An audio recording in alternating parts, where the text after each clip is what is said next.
नमस्कार, मैं प्रवीण कुमार। 18 मई 1974 का दिन भारत के इतिहास में स्वर्णिम अक्षरों में दर्ज है, क्योंकि इसी दिन भारत अमेरिका और चीन जैसे बड़े बड़े राष्ट्रों के विरोध को दरकिनार करके परमाणु परीक्षण करके परमाणु संपन्न राष्ट्रों कतार में खड़ा हो गया था। और शायद आपको जानकारी होगी कि जिस समय भारत ने परमाणु बम का परीक्षण किया, केवल 5 राष्ट्रों के पास ही न्यूक्लियर पावर थी। और फिर भारत रूस, अमेरिका, चीन, ब्रिटेन और फ्रांस के बाद में छठा ऐसा राष्ट्र बन गया था जिसने न्यूक्लियर पावर को हासिल कर लिया था।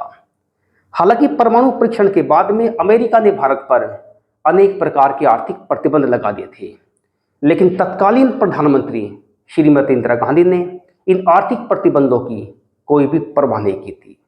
दरअसल श्रीमती इंदिरा गांधी हर कीमत पर यह परमाणु परीक्षण करना चाहती थी और वास्तव में उन्होंने ऐसा किया भी।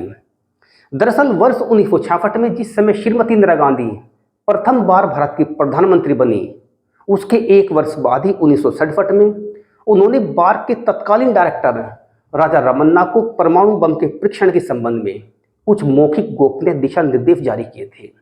और राजा रमन्ना ने उन्हीं मौखिक दिशा निर्देश के आधार पर 75 वैज्ञानिकों की एक टीम परमाणु बम के परीक्षण के लिए गठित की थी। और शायद आपको जानकारी नहीं होगी कि 75 वैज्ञानिकों की इस टीम में भूतपूर्व राष्ट्रपति और missile man APJ Abdul Kalam भी शामिल थे। और लगातार 7 वर्षों तक वैज्ञानिकों की ये टीम अथक प्रयास और मेहनत करती रही और आखिरकार 7 वर्ष के बाद में वर्ष 1974 में ये परमाणु बम बनाने में कामयाब हो गई। और जब परमाणु बम बनकर तैयार हो गया तो फिर इसके लिए 18 मई 1974 की सुबह 8 बजे का समय निश्चित कर दिया गया और इसके लिए स्थान का चयन किया गया, राजस्थान का पोखरण स्थल। दरअसल पोखरण उस समय एक सूखा रेगिस्तान था, इसलिए परमाणु बम के परीक्षण के लिए पोखरण को सबसे बेहतर स्थल माना गया।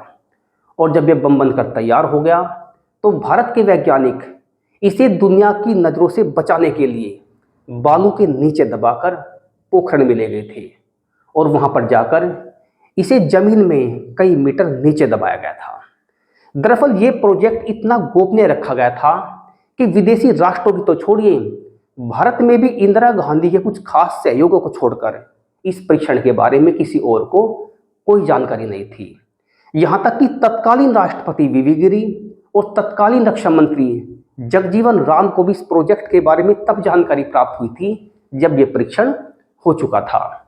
भारत में केवल श्रीमती इंदिरा गांधी, उनके मुख्य सचिव पीएन हक्सर, पीएन धर, मुख्य वैज्ञानिक सलाहकार डॉक्टर नाग चौधरी और बार्क के तत्कालीन डायरेक्टर राजा रमन्ना को छोड़कर किसी को भी इस प्रोजेक्ट के बारे में कोई जानकारी नहीं थी। इस परमाणु बम का कुल वजन लगभग 1400 किलोग्राम था और 18 मई 1974 को सुबह 8:05 पर दरअसल इसका परीक्षण पहले 8 बजे होना था, लेकिन बाद में कुछ तकनीकी दिक्कतों के कारण इसका परीक्षण 8:05 पे हुआ था। तो इस परमाणु बम का कुल वजन लगभग 1400 किलोग्राम था और जब इसमें विस्फोट कराया गया तो इससे लगभग 1400 किलोटन टीएनटी के बराबर ऊर्जा उत्सर्जित हुई थी, जो समय के हिसाब से बहुत ही ज़्यादा थी और लगभग विनाशकारी थी। और जिस स्थल पर इसका परीक्षण किया गया था उससे लगभग 10-15 किलोमीटर की परिधि में धरती हिल गई थी और जमीन के नीचे कई मीटर गहरे गड्ढे हो गए थे। श्रीमती इंदिरा गांधी ने इस परीक्षण को वैज्ञानिकों की टीम के साथ में कई किलोमीटर पीछे मंच पर खड़े होकर देखा था। तो इस प्रकार से भारत न्यूक्लियर पावर बना और दुनिया देखती रह गई। तो इस प्रकार से श्रीमती इंदिरा गांधी के दृढ़ निश्चय और भारतीय वैज्ञानिकों के अथक प्रयास के द्वारा भारत न्यूक्लियर पावर बन गया था। धन्यवाद।